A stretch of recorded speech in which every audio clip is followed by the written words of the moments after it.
Good morning, everybody. We are at the Oceanside Harbor Fisherman's Market, which is it's a few weeks old, but now we've got this fantastic representation of North County fishing. As you all probably know, that San Diego was one of the largest fishing communities way back in the day, and now it's time to kind of spark that again, especially here in North County. So this is a few weeks old, and we're going to go check out and see what these guys have got.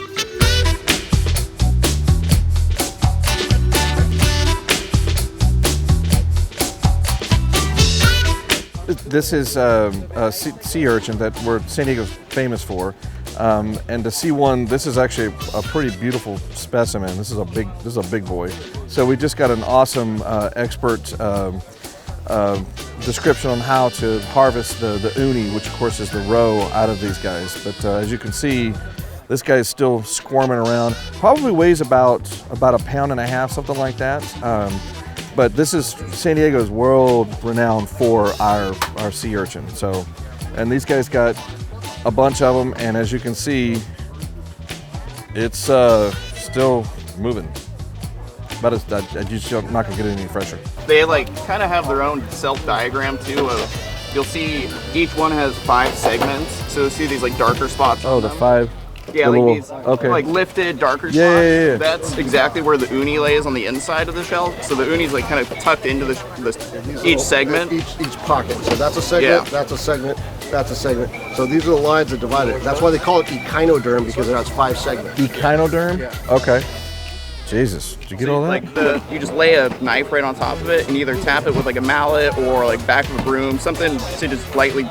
Just to crack it. Yeah, not to crush it, but to crack it. Exactly. Sure. Yeah. And then once you get a crack going, you can either use needle nose pliers, which I think is probably the best way to do it, just so you're making sure you're not breaking up any of the uni, and just peeling apart this whole bottom right here. And that's how they'll serve them live. Usually, is they'll crack them and then just open up this whole bottom part and kind of clean it out, and then serve it to you out of the shell where you can eat it directly like that.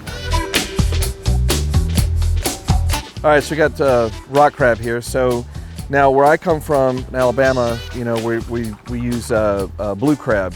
Not quite not quite as bulky as these guys, but there you go. I mean, again, all this stuff, if you look down in here, I mean, these guys are just hanging out, man, just waiting to be dropped into a pot of water with some Old Bay seasoning or some crab boil. We used to do it with we do it with sausage and potatoes and corn. Just dump it out on the table, and then just pick at it. Now, not to get too in depth about how to clean a crab, though. If you don't know how to do it, make sure and ask a professional, because you'll kind of waste not only your time but waste the animal, trying to get to the meat. So make sure that you do your research on that. But there we go. Again, we go from one spectacular item to the next. Here we have one of my favorite. I absolutely love rockfish because it's sweet, it's delicate. It kind of reminds me of we eat a lot of red snapper back in Alabama, and it kind of has a little bit of that sweetness to it. So tell me about the fish, gentlemen. So right here we have a vermilion rockfish. This is the most popular species of the rockfish. There's over 100 different species of rockfish around here. I think they all taste pretty similar. These, I believe, are the preferred because of the eye appeal. They look good. They have a nice pretty color. Pretty color. They yield pretty well. This is a speckled rockfish. Cool. And then we have boccaccio, a couple of these. They actually have a really nice fillet. The shape of the fillet is really long. You get a good yield out of these. And these are all line caught, right? Hooking. All that we do is hook and line. Yeah. All they do is just have a lot of fun. A lot of fun, a lot of fun. No, it's a lot of work. I know it's a lot of work. What is this guy right here? Little green stripe rockfish right here. One of the smaller species. They don't usually get much bigger than this. The biggest one I've seen has maybe been about 2 pounds. Okay. These colors are just insane. It almost has like a striped bass kind of look to it. Yeah, I think that's why they call them the green stripes. Us fishermen aren't the best with names. We got the red rockfish, the green stripes. Pretty original. Hey, keep it simple, man. Okay, so this guy looks not only pretty, but it looks really tasty. So what kind of rockfish is this? This is a starry rockfish. You can see I don't know if the camera's picking up on it, but they kind of have these little white dots that are very small, kind of looks like stars in the night. I think that's where they get their name from. They live amongst all these other rockfish. They eat all the same things.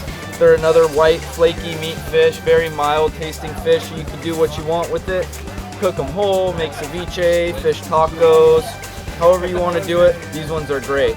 Perfect, I'll take that guy. This guy looks good, huh? All right, yes he does.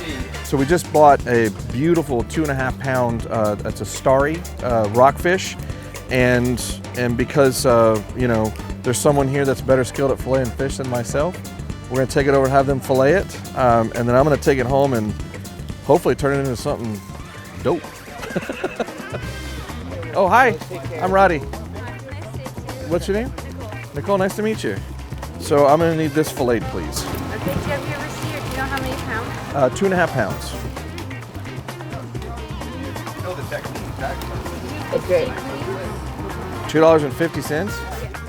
$2.50? Yeah. Tell you what, I'll be a big spender. Here's $5. Seriously, keep the change. Yeah, no, that's awesome. That's awesome. $2.50. Oh my God, that's like, you know how much more convenient that is than destroying my kitchen and probably not even getting close to the yield that you guys would get? That's awesome.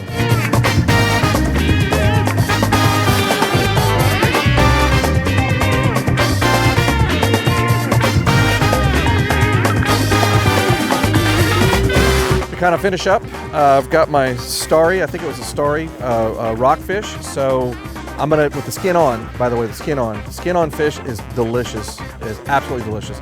So I'm gonna take it back to the house. I've got a couple of ideas, but because we're just now starting to see the tomato season kick in, so what does that mean? That means we got green tomatoes. So I'm gonna make a attempt to make a green tomato sauce to go with this beautiful piece of fish that I just got from right behind me. These guys caught it, I bought it, then they filleted it, now it's in the bag, and then I'm gonna go eat it. So this happens every Sunday. The Fisherman's Market starts at 8 a.m. till noon, so you got plenty of time. There's a 4-hour window, even after those nice Saturday nights. You got plenty of time to come down, get some fresh fish, support these guys. Y'all come see them. They've got great product. It's local. Come down and enjoy it. We need support to make sure that we can all still have this every Sunday as we should.